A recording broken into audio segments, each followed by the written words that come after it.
Assalamualaikum warahmatullahi wabarakatuh. Alhamdulillahilladzi hadana bi'abdihi al-mukhtar man da'ana ilaihi bil idzni wa qad nadana labbaika ya man dallana wa hadana. Shalla alayka Allahu barika alladhi bika ya mushaffa'u khassana wa habana. Ma'alika al-athhari ma'adini sirrika al-asma fahum sufunun najati himana. Allahumma salli wa sallim ala sayyidina Muhammadin al-fatih lima ughliq والخاتم لما سبق ناصر الحق بالحق والهادي إلى صراطك المستقيم وعلى آله وصحبه حق قدره ومقداره العظيم أما بعد. Alhamdulillah ma'asyarul hadirin wal hadirat yang dimuliakan oleh Allah Subhanahu wa taala.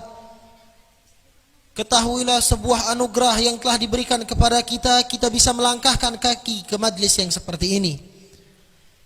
Demi Allah, tidak lain dan tidak bukan, ini adalah kehendak Allah Subhanahu wa taala. Allah yang menggerakkan kita. Allah yang memberikan kekuatan kepada kita. Selalu kita mengucapkan kalimat la haula wala quwata illa billahil aliyil azim. Tiada daya dan upaya melainkan dari Allah Subhanahu wa taala. Semua kekuatan kita, semua langkah kaki kita itu dari Allah. Artinya kita datang ke sini adalah kehendak Allah Subhanahu wa taala. Allah menginginkan kita untuk mendekat kepada Nabi Muhammad.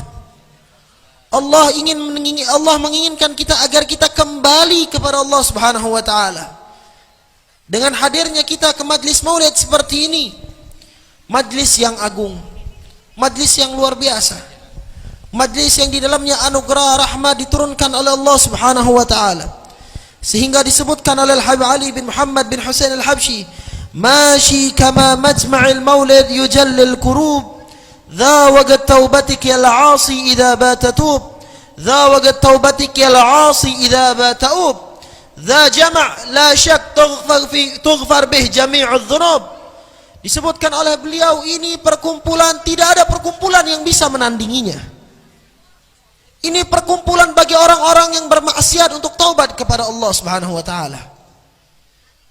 Nabi Adam alaihissalatu wassalam, di mana disebutkan di dalam kitab Sayyid Muhammad bin Ali al-Maliki al-Hasani, di antara sebab taubat beliau diterima oleh Allah Subhanahu wa taala, selain mengucapkan kalimat Rabbana zalamna anfusana wa illam taghfir lana wa tarhamna lanakunanna minal khasirin, selain itu beliau karena berwasilah, bertawasul dengan Nabi Muhammad SAW. Beliau pun diselamatkan oleh Allah Subhanahu wa taala karena berkat Nabi Muhammad SAW. Nabi Nuh diselamatkan oleh Allah karena Nabi Muhammad SAW. Ulama mengatakan karena apa? Karena mereka membawa cahaya Nabi Muhammad di dalam diri mereka. Mereka selamat, ma'asyarul hadirin. Nabi Ibrahim sang kakeknya Rasulullah, sehingga Nabi Muhammad SAW tatkala pulang dari Isra Mi'raj, beliau menceritakan tentang kisah Isra Mi'raj. Beliau ketemu sama Nabi fulan, ketemu sama Nabi ini, ketemu sama Nabi ini. Dan beliau pun mengemukakan tentang apa? Bahwasanya beliau bertemu dengan Nabi Ibrahim alaihissalatu wassalam. Ya hayya wa sahla. Beliau bertemu dengan Nabi Ibrahim alaihissalatu wassalam. Dan kata beliau, Nabi Ibrahim paling mirip denganku. Kenapa? Karena kakeknya Rasulullah, Nabi Ibrahim. Dalam riwayat, Nabi Ibrahim diselamatkan oleh Allah Subhanahu wa taala dari api yang sangat panas karena beliau membawa benih cahaya Nabi Muhammad SAW. Maka semua perkumpulan menjadi berkah tatkala di dalamnya ada Nabi Muhammad. Bahkan rumah sekalipun menjadi berkah, ma'asyarul hadirin, kalau di dalamnya ada Nabi Muhammad SAW. Maka perkumpulan ini dikatakan oleh ulama, bagi orang yang ingin bertaubat, nih perkumpulannya. Cepat dikabulkan oleh Allah, cepat diterima oleh Allah Subhanahu wa taala taubat kita. Ingin kembali kepada Allah, ingin kembali mendekatkan diri kepada Allah, ini tempatnya. Karena enggak bakal kita temukan jalan menuju Allah selain itu adalah jalannya Nabi Muhammad SAW. Orang mau jalan yang lain gak bakal sampai.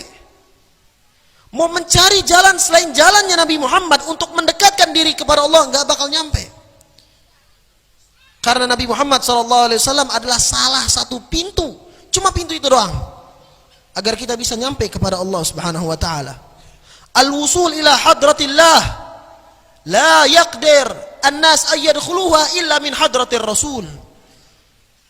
Pintu untuk masuk ke Allah Subhanahu wa taala enggak ada yang bisa mampu untuk memasukinya kecuali melalui Nabi Muhammad sallallahu alaihi wasallam. Bahkan surga sekalipun, masyaallah hadirin, enggak bakal bisa orang memasukinya kalau misalnya tidak melalui Nabi Muhammad. Karena Nabi pertama kali yang akan memasuki surga. Maka beruntung, sangat beruntung kita diberikan kekuatan oleh Allah untuk datang ke tempat ini. Masyarul hadirin wal hadirat yang dimuliakan oleh Allah Subhanahu wa taala. Disebutkan di sini majlis ta'lim muhibbin Nabi, para pencinta Nabi Muhammad sallallahu alaihi wasallam. Orang kalau mencintai Nabi Muhammad sallallahu alaihi wasallam, disebutkan di dalam kitab Maulid Ad-Diya'ul Lami' karangan Al-Sayyid Al-Habib Umar bin Muhammad bin Salim bin Hafid, itu disebutkan oleh beliau, wallahi ma dzikra al-habibu ladal muhib illa wadha warihan nashwana aina al-muhibbuna alladhina alayhimu badlun nufusi ma'an nafaisihana la yasma'una bi dzikri taha al-mustafa illa bihin ta'ashu wa adhabarana. Beliau mengatakan, demi Allah, tidaklah disebutkan nama seorang kekasih, yaitu Nabi Muhammad sallallahu alaihi wasallam, kecuali kesumpekan hilang, bahkan capek, letih hilang, karena nama kekasihnya yang disebutkan. Orang kalau udah cinta, di sini disebutkan muhibbun Nabi, orang yang cinta sama Nabi. Orang kalau cinta yang sungguh-sungguh, tergila-gila, lupa dengan hal yang lain. Sebagaimana sering kita mengatakan, orang yang saling mencintai seakan-akan dunia milik dia berdua. Dia lupa akan semuanya. Begitupun orang yang mencintai Nabi Muhammad SAW. Tatkala dia mencintai Nabi Muhammad, maka dia akan melupakan segalanya dan dia akan prioritaskan Rasulullah. Apapun liajli Rasulullah. Sebagaimana Sayyid Muhammad bin Ali Al-Maliki Al-Hasani, beliau mengatakan, kita kalau ingin melakukan sesuatu, barometernya, patokannya, jangan yang viral, jangan yang lagi terkenal, jangan yang mungkin di mata kita enak doang, atau yang mungkin bagi kita itu sesuatu yang mengasyikkan. Lah, barometernya, patokannya, hal tersebut diridhoi sama Rasulullah atau tidak. Ini orang yang sangat mencintai Rasul. Setiap dia mau melangkah, setiap dia mau melakukan, dia pikir dulu, ini kira-kira Rasul ridho atau tidak? Rasul suka atau tidak? Ini orang yang cinta, ma'asyarul hadirin. Dia tidak mau melakukan sesuatu yang tidak disukai oleh kekasihnya. Dan setiap apapun yang disukai oleh kekasihnya, maka itu akan menjadi sesuatu yang juga dia sukai. Walaupun dia awalnya nggak enak, nggak demen, nggak suka, benci. Tapi karena kekasihnya yang ingin, kekasihnya yang suka, dia pun menjadi suka, masyarul hadirin. Sampai ulama mengatakan apa? Darbul habib zabib. Pukulan dari kekasih itu manis.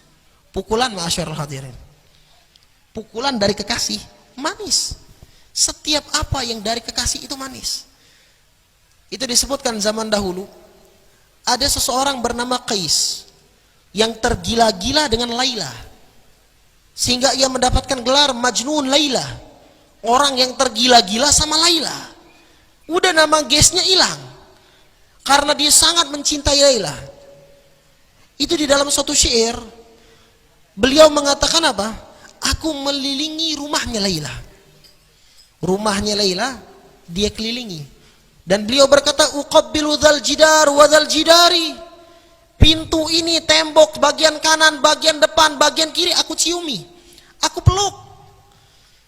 Apakah karena dia cinta sama tembok?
Habsyi mengatakan qarrat bihi ainun nabiyyi Muhammadi fahuwa lahu min ahsanil auladi.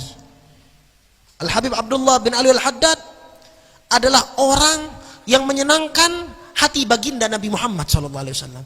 Jadi buah hatinya Nabi Muhammad memiliki porsi khusus di hati Nabi Muhammad. Nabi menceritakan dia tatkala ada orang yang bermimpi dengan Nabi. Fulan mimpi sama Nabi, Nabi cerita Al-Habib Abdullah bin Ali Al-Haddad.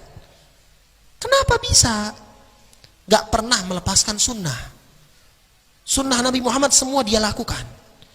Yang kecil maupun yang besar. Sampai beliau mengatakan, ma min sunnatin amilahan nabi, tidaklah suatu sunnah yang dilakukan oleh Nabi Muhammad SAW illa arju minallahi anni qad amiltu biha, kecuali aku berharap kepada Allah itu sunnah udah aku amalkan. Badlun nufus. Al-Habib Umar mengatakan ainal muhibbuna alladzina alaihimu badlun nufusi ma'an nafaisi hana. Mana orang yang bisa mengorbankan semuanya untuk Nabi Muhammad? Mana orang yang rela mengorbankan harta, jiwa, dirinya untuk Nabi Muhammad? Itu orang yang bisa dikategorikan orang yang cinta. Baru dikatakan yuhsyarul mar'u ma'aman ahab. Dikumpulkan orang yang mencintai Nabi Muhammad bersama Nabi Muhammad SAW. Namun kalau misalnya kita nggak ada salah satu ciri pun yang dapat dikenal sama Rasulullah SAW, maka bagaimana kita bisa dikenal sama Nabi? Boro-boro menjadi kekasihnya Nabi, dikenal aja mungkin enggak. Waliyadzubillah min dzalik. Masyarul hadirin yang dimuliakan oleh Allah Subhanahu wa taala. Itu sahabat di dalam mengorbankan semuanya, seperti Sayyidina Utsman bin Affan. Hartanya dia kerahkan semuanya untuk Nabi Muhammad. Sayyidina Umar bin Khattab, dia kerahkan jiwanya untuk Nabi Muhammad SAW. Bahkan tatkala orang-orang belum berani sholat dalam keadaan jahar, dalam keadaan terang-terangan di depan Ka'bah, keluar di hadapan Ka'bah sholat berjamaah, orang belum berani. Sayyidina Umar bin Khattab masuk Islam, dia ajak orang-orang. Beliau yang rela menjadi tamengnya Nabi Muhammad. Kita bagaimana? Nusaibah binti Ka'ab, seorang perempuan, rela dirinya terkena anak panah demi Nabi Muhammad SAW. Gak mikir lagi masyarul hadirin. Ini orang yang cinta. Yang penting kekasihnya senang, yang penting kekasihnya bahagia, yang penting kekasihnya ridha. La yasma'una bidzikri tahal mustafa illa bihin ta'ashu wa adhabarana. Tidaklah orang mendengar nama Nabi Muhammad SAW kecuali dia bangga, bahagia, senang. Kita tatkala memiliki kekasih, kita menceritakan kekasih kita dengan rasa yang sangat bahagia, rasa yang sangat bangga. 2 jam gak habis ceritanya. Begitupun para sahabat ma'asyarul hadirin, para aslafun as-salihun tatkala menceritakan Nabi Muhammad SAW, sosok yang mulia, sosok yang agung. Sampai ulama mengatakan, wa ala tafannuni wasifihi yafna zaman wa fihi ma lam yusafi. Inilah orang kalau cinta sama kekasihnya. Dikatakan apa? Walaupun orang yang mensifati Nabi Muhammad banyak, ribuan, jutaan, yafna zaman, sampai hari kiamat pun, namun keindahan Nabi Muhammad belum bisa diutarakan secara keseluruhan. Karena indahnya Nabi Muhammad SAW. Bagaimana pengenalan kita kepada Rasulullah? Apa yang kita kenal? Sunnah apa yang telah kita istiqomahkan ma'asyarul hadirin? Demi Allah tidaklah dilakukan majlis seperti ini melainkan agar kita mengikuti Nabi Muhammad. Demi Allah tidaklah dilakukan majlis-majlis maulid di tempat yang lain, baik di sini ataupun di tempat lain, kecuali itu adalah jalan untuk mengikuti Rasulullah SAW. Kalau bukan karena itu, maka buat apa lagi? Maka para ulama tatkala ingin menghadiri majlis, mereka memperbaiki niat. Niat mereka untuk apa? Apa yang ingin mereka lakukan? Dan ma'asyarul hadirin yang dimuliakan oleh Allah Subhanahu wa taala. Di zaman dahulu disebutkan ada seseorang yang selalu bermimpi sama Nabi Muhammad SAW. Hampir setiap hari. Seorang ulama, orang yang soleh. Bahkan ada perkara apapun, masalah di dalam agama yang dia bingungkan, yang ada iskal, Dia tanyakan langsung kepada Nabi Muhammad SAW. Langsung kepada Rasulullah. Cuma suatu hari dia nggak mimpi Nabi. Sehari ini dia nggak mimpi Nabi, bimbang, heran. Kok bisa kekasihnya menjauhi dirinya? Dia introspeksi diri. Dan nggak taunya bukan hari itu doang. Seminggu nggak didatangi oleh Nabi Muhammad SAW. Sedihnya bukan main. Sedihnya luar biasa. Dia perbanyak sholawatnya. Dia perbanyak lagi ibadahnya. Ingin ketemu lagi dengan kekasihnya. Rindu dengan kekasihnya, ma'asyarul hadirin. Nggak taunya apa? Tatkala hari ke-8 dia mimpi sama Nabi Muhammad. Dia pun mengadu, ya Rasulullah, lima tabta'id anni. Kenapa engkau menjauh dariku ya Rasulullah? Apa kata Nabi Muhammad di dalam mimpi orang tersebut? Kata Rasulullah, engkau telah melupakan sunnahku, satu sunnah. Apa itu? Dia pada saat melepas bajunya, pada saat dia melepas baju, dia lepaskan dengan tangan kanan. Orang kan kalau pakai baju sunnah tangan kanan masukin, keluarnya dengan yang kiri. Sesuatu yang bagus, Nabi Muhammad yuhibbut tayammun fi kulli af'alih. Nabi itu menyukai yang kanan di setiap pekerjaannya. Kita lihat setiap yang baik Nabi gunakan dengan yang kanan. Minum, masuk masjid, masuk rumah, semua kanan. Makan, menulis. Itu yang disukai oleh Nabi Muhammad. Bahkan di dalam Al-Quran, orang yang bagian kanan, itu kata Allah apa? Wa ashabul yamini ma ashabul yamin fi sidrin mahdud wa talhim mamdud wa dhillim mamdud wa ma'i maskub wa fakihatin kathirah. Di surah Al-Waqiah disebutkan bagian sayap kanan itu adalah orang-orang yang memasuki surga. Maka orang yang suka dengan tangan kanan itu adalah penduduk surga insyaallah. Maka ma'asyarul hadirin, apa yang dilakukan orang ini? Dia mau wudu. Kalau kita lihat, kan kalau wudu kita ngegulung pakaian. Ngegulung itu berarti kita menyingkapkan pakaian kita, seakan-akan membuka. Yang awalnya tertutup, kebuka. Kalau ngebuka dengan tangan yang kiri dulu, dia lupa ngebuka dengan yang kanan. Dari situ dia terhijab dari Nabi Muhammad SAW. Itu satu sunnah. Bagaimana dengan kita? Maka ma'asyarul hadirin, itu para ulama mengatakan, kenapa sih kita selalu bersolawat? Kita cinta sama Nabi, kita rindu sama Nabi. Solawat nggak pernah lepas. Sehari nggak kurang dari 300. Cuma nggak pernah mimpi Nabi Muhammad SAW. Itu ulama mengumpamakan seakan-akan gelas. Ada dua kemungkinan. Bisa jadi kita mau menikmati air, gelasnya nggak ada.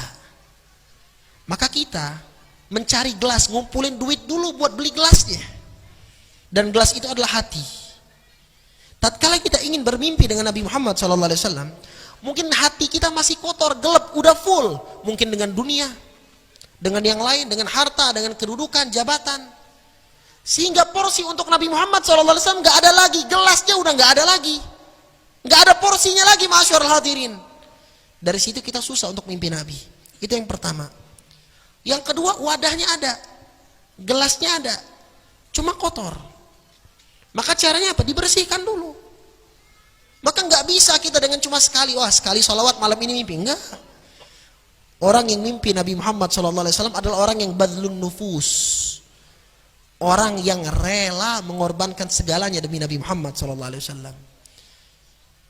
Dan ma'asyarul hadirin yang dimuliakan Allah Subhanahu Wa Taala, Al-Habib Ahmad Al-Mashhur bin Taha Al-Haddad, beliau mengatakan, orang kalau ngaku muhibbin Nabi, orang kalau ngaku pencinta Nabi, maka kita akan temukan di dalam dirinya ada 3 hal ini.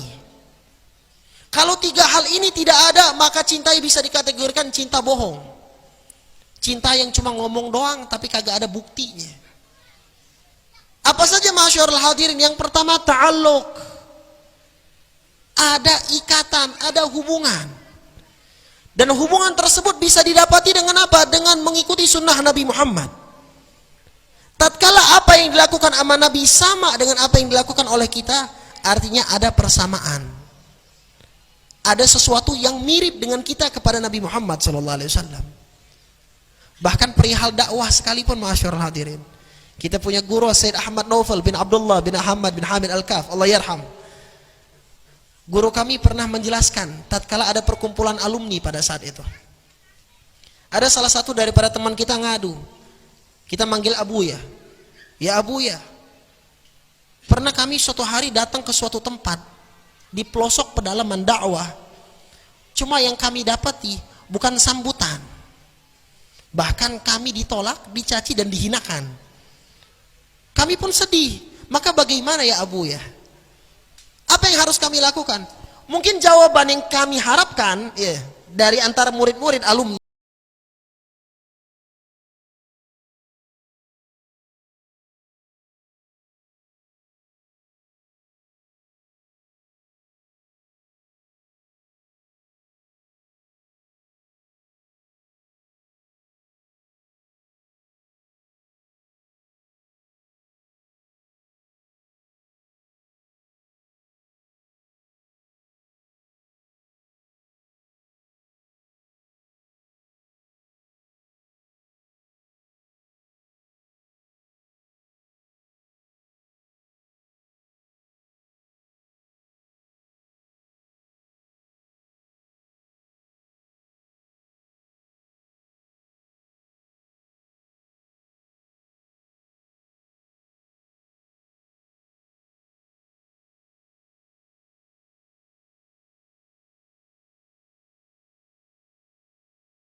Masyarul hadirin, umat Nabi banyak.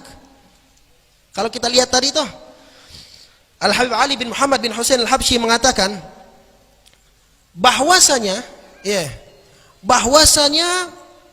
Al-Habib Abdullah bin Ali Al-Haddad itu termasuk orang yang membanggakan Nabi Muhammad dan termasuk cucu yang paling dekat dengan Rasulullah. Karena banyak kepengikutannya kepada Nabi Muhammad. Berarti Sofi di depan toh. Ya, Sofi di depan. Kalau kita lihat antara kita dengan Habib Abdullah Al-Haddad jauh banget. Kita masuk rombongan mereka saja menjadi umat Nabi udah bangga. Udah bahagia. Masuk di soft mereka. Ya. Ma'ahum wa fihim fid daridhi dunya wal akhirat. Ya Allah, semoga kita bisa berkumpul bersama mereka. Satu soft sama mereka. Namun tetap harus ada tanda-tanda. Tanda-tanda tidak terpenuhi maka nggak dikenal. Kalau Nabi Nuh alaihi salatu wassalam itu sampai punya anak, minta tolong kepada Allah, maka kata Allah itu bukan anakmu, anak kandung padahal. Lah kita umat, kalau kita tidak memiliki tanda-tanda kepada Nabi Muhammad, maka bagaimana Nabi Muhammad akan mengenali kita? Tahu di antara tanda-tanda tersebut apa? Kalau kita semua merujuk dan meneliti kepada hadis, maka semua tanda tersebut akan kita dapati dengan mengikuti sunnah Nabi Muhammad. Dan kita tatkala mengikuti sunnah Nabi Muhammad SAW, kita akan meraih daripada suatu yang bernama cahaya. Kita ngikutin sunnah, di hadis dikatakan dia akan dapat cahaya. Dia akan mendapatkan cahaya, cahaya dan cahaya. Allah mengatakan nuruhum yas'a baina aydihim wa bi aymanihim. Umat Nabi Muhammad SAW itu ada ciri-ciri tanda. Apa itu? Di dalam diri mereka ada cahaya. Kata Rasulullah di dalam hadis, disebutkan di dalam kitab Khasaisul Ummatil Muhammadiyah, itu Rasulullah di dalam sabdanya mengatakan, inni la'arifu ummati bainal umam, la'arifuhum biwujuhihim, la'arifuhum min simahim biwujuhihim min atharis sujud. Aku bisa mengenal umatku kelak di hari kiamat dengan tanda. Umat banyak, yang mana umat Nabi bisa dikenal dengan tanda. Tandanya apa? Di antara di wajah mereka ada bekas tanda sujud. Ada bekas tanda sujud, ma'asyarul hadirin. Dan yang lain, kata Rasulullah, la arifuhum yu'tauna kutubahum bi aymanihim. Lagi-lagi dengan kanan. Kata Rasulullah, aku mengenal mereka tatkala mereka mendapatkan buku catatan amalan mereka dengan tangan kanan. Itu umatku. Nah, kita tangan kanan atau tangan kiri? Tatkala kita menerima amalan dengan tangan kiri, nggak dikategorikan umat Nabi. Nabi nggak kenal kita, ma'asyarul hadirin. Waliyadzubillah min dzalik. Dan di antara yang lain kata Rasulullah, aku mengenali mereka di wajah dan tangan mereka ada cahaya daripada bekas wudu. Kalau kita lihat semuanya sunnah. Semuanya sunnahnya Nabi Muhammad SAW. Maka orang yang harus mencintai Nabi Muhammad, Al-Habib Ahmad Al-Mashhur bin Taha Al-Haddad, beliau mengatakan ini yang pertama harus ada ta'alluq, ikatan, hubungan dengan sunnah-sunnah yang tadi. Ada hubungannya. Kalau kagak ada, maka dikenalnya bagaimana? Ada tandanya. Namun ma'asyarul hadirin, yang dimaksudkan, alhamdulillah jazakumullah khair, udah diingatin. Yang dimaksudkan tanda bukan tanda di dunia. Karena di dunia itu hanya jasad. Tatkala kita wafat, jasad kita tinggalin. Ruh yang akan menemui Allah Subhanahu wa taala. Jasad hancur. Ya, alhamdulillah kalau kita orang soleh, jasad kita utuh. Tanda-tanda husnul khatimah, dijaga sama Allah Subhanahu wa taala. Namun semua itu nggak bakal kita bawa. Yang dibawa ruh. Dan dimaksudkan oleh Nabi Muhammad, di antara wajah mereka ada tanda bekas sujud, maksudnya cahaya. Kalau kita teliti semua hadis, rata-rata tanda tersebut berupa cahaya. Orang yang hafal Quran, Al-Imam Syatibi mengatakan di dalam kitabnya tentang qiraatul sab'ah, hani'an mari'an walidaka alaihima malabisa anwarim minat taji wal hula. Orang tua yang punya anak hafal Quran, pandai membaca Al-Quran, beruntung. Kenapa beruntung? Akan dipakaikan pakaian dari cahaya. Cahaya. Kenapa harus cahaya? Kenapa enggak yang lain? Orang yang berjalan di dalam kegelapan malam ke masjid, bakal dapat cahaya. Itu tandanya cahaya. Dan cahaya tersebut akan kita bawa kelak, muncul. Contoh wudu. Itu kata Nabi Muhammad SAW, orang kalau misalnya melebihkan di dalam wudunya, ya, ghurril muhajjalin min atharil wudu. Wudu dilebihin. Yang seharusnya sampai siku dia lebihkan sampai atas sedikit. Itu akan mendapatkan cahaya, ma'asyiral hadirin yang dimuliakan Allah Subhanahu wa taala. Dia akan mendapatkan cahaya. Jadi tanda tersebut berupa cahaya. Nah, di sini bisa kita dapatkan dengan ta'alluq. Tatkala kita mengikuti Nabi Muhammad, di dalam setiap hal kita akan timbul rindu, pengen ketemu. Semua kita ikuti, tapi belum pernah ketemu. Sebagaimana Nabi Musa alaihissalatu wassalam beribadah kepada Allah Subhanahu wa taala. Bahkan beliau memiliki gelar kalimullah, seorang nabi yang bisa berbicara kepada Allah Subhanahu wa taala secara langsung. Wa kallamallahu Musa taklima, kata Allah Subhanahu wa taala di surah An-Nisa. Nabi Musa tatkala berbicara sama Allah secara langsung. Namun ma'asyiral hadirin, Nabi Musa pengen ketemu sama Allah. Kita lihat, tatkala udah ada mukalamah, berbicara, ngikutin segala hal, taat, patuh, timbul tasyawuk, rindu. Sehingga Nabi Musa mengatakan kepada Allah, qala rabbi arini anzur ilaik.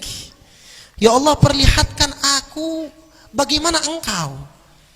Begitupun orang tatkala ngikutin Nabi Muhammad SAW, udah semuanya diikutin nih, dia patuh, dia manut, baru bisa rindu, baru bisa dikatakan muhibbun Nabi, cinta sama Nabi.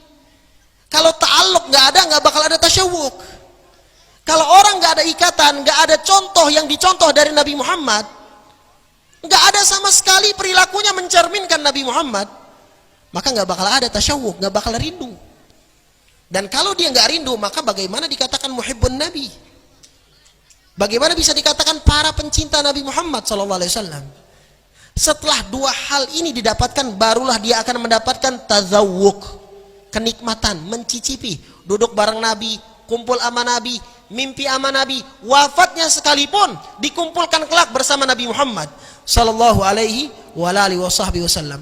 Namun itu semua bisa didapatkan dari mana? Sunnah. Man ata'ani dakhalal jannah. Orang yang taat kepadaku, maka dia akan masuk surga, kata Rasulullah. Wa man asani, namun kalau misalnya dia enggak mau, maka dia